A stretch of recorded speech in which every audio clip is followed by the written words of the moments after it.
എല്ലാവർക്കും നമസ്കാരം. ഇന്നൊരു പുതിയൊരു റെസിപ്പി ആയിട്ടാണ് വന്നിരിക്കുന്നത്. നാട്ടിലൊക്കെ ലോക്ക്ഡൌൺ ആയതുകൊണ്ട് മീനൊക്കെ കിട്ടാൻ ബുദ്ധിമുട്ടല്ലേ. അപ്പം അതുപോലെ തന്നെ മീൻകറിയുടെ അതേ ടേസ്റ്റിൽ കിട്ടുന്ന വെജിറ്റബിൾസ് കൊണ്ട് റെഡിയാക്കാൻ പറ്റിയ ഒരു കറിയുടെ ഡിഷാണ് ഇന്ന് നിങ്ങൾക്ക് ഞാൻ പറഞ്ഞു തരാൻ പോകുന്നത്.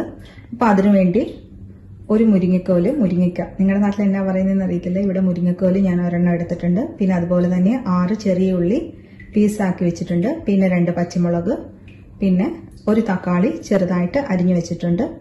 അതിനുശേഷം തേങ്ങ, ഒരു അരമുറി തേങ്ങയും ചെറിയ ഉള്ളി 2 എണ്ണം അരിഞ്ഞു വെച്ചിട്ടുണ്ട്. പിന്നെ അതുപോലെ തന്നെ ഉലുവ, മുളക് പൊടിയൊക്കെ 1 ടേബിൾ സ്പൂൺ ആണ് എടുത്തിരിക്കുന്നത്. പിന്നെ അതുപോലെ തന്നെ മല്ലിപ്പൊടിയും 1 ടേബിൾ സ്പൂൺ, പിന്നെ 1/4 ടീസ്പൂൺ. നമുക്ക് ഗ്യാസ് ഓൺ ചെയ്ത് ഈ ഉള്ളി വേണ്ട, നമുക്കിത് ഇതിലോട്ടാക്കി കുറച്ച് വെള്ളം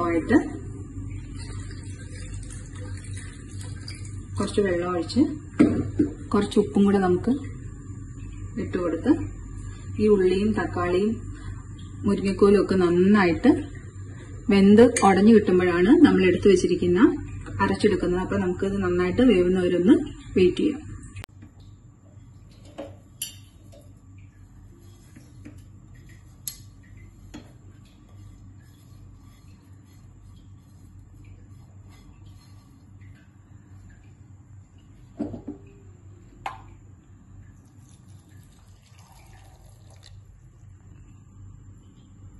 നമ്മുടെ വെജിറ്റബിൾസ് ഒക്കെ നന്നായിട്ട് കുക്കായിട്ടുണ്ട്. ഇനി നമ്മൾ അരച്ചുകൊണ്ട് വന്ന തേങ്ങയുടെ മിക്സും കൂടെ ഇതിലോട്ട് ഒഴിച്ചു കൊടുത്ത് നമുക്ക് ഇത്തിരി വെള്ളവും കൂടെ ഒഴിച്ചു കൊടുക്കാം. പിന്നെ നല്ല ടേസ്റ്റ് ആയിട്ടുള്ള ഫിഷ് കറി പോലെ തന്നെ നമുക്ക് ടേസ്റ്റ് കിട്ടുന്ന ഒരു വെജിറ്റബിൾ കൊണ്ടുള്ള ഒരു കറിയാണ്. നമുക്ക് ഇതും കൂടെ ഒഴിച്ചു കൊടുത്തിട്ട് നമുക്കിത്തിരി കറിവേപ്പിലയും കൂടെ ഒക്കെ ഇട്ട് കൊടുത്ത് ഒരു 5 മിനിറ്റ് നമുക്കൊന്ന് അടച്ചു വെക്കാം.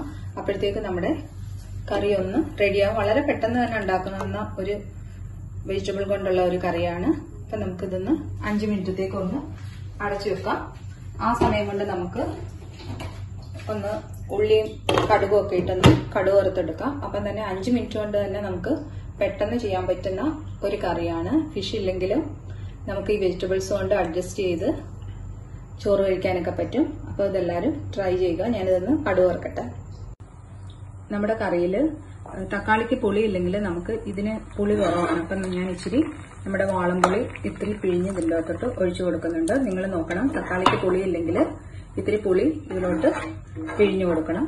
അപ്പം നമുക്ക് ഇനി അടുത്തത് ഇതിലോട്ട് ഇത്തിരി കടുക് വറുത്തൊഴിക്കാം.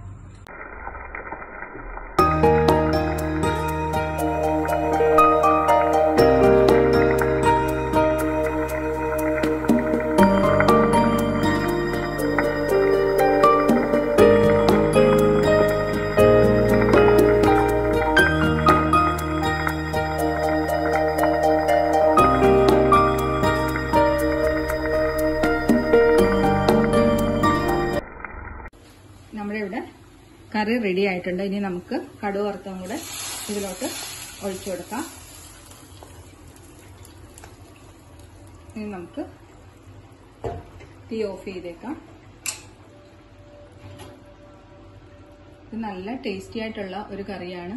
അപ്പൊ ഇതെല്ലാവരും ട്രൈ ചെയ്യുക. ഫിഷ് കിട്ടിയില്ലെന്ന് ഓർത്ത് ആരും വിഷമിക്കേണ്ട. ഫിഷ് കറി ഇല്ലാതെ ഊണ് കഴിക്കാൻ നമ്മൾ ഇതുപോലൊരു കറി വെച്ച് കഴിഞ്ഞാൽ തന്നെ നമുക്ക് ഫിഷ് കറിയുടെ അതേ മണവും ടേസ്റ്റും ഒക്കെ കിട്ടും. അപ്പോൾ ഇതെല്ലാവരും ട്രൈ ചെയ്യുക. നിങ്ങളുടെ ഫീഡ്ബാക്ക് ഒക്കെ എന്തെങ്കിലും ഉണ്ടെങ്കിൽ കമന്റ് ബോക്സിൽ സെൻഡ് ചെയ്യുക. ഞാൻ നിങ്ങളുടെ കമന്റിന് റിപ്ലൈ തരുന്നതായിരിക്കും. അതുപോലെ തന്നെ എന്റെ ചാനൽ സബ്സ്ക്രൈബ് ചെയ്യുക. Thank you.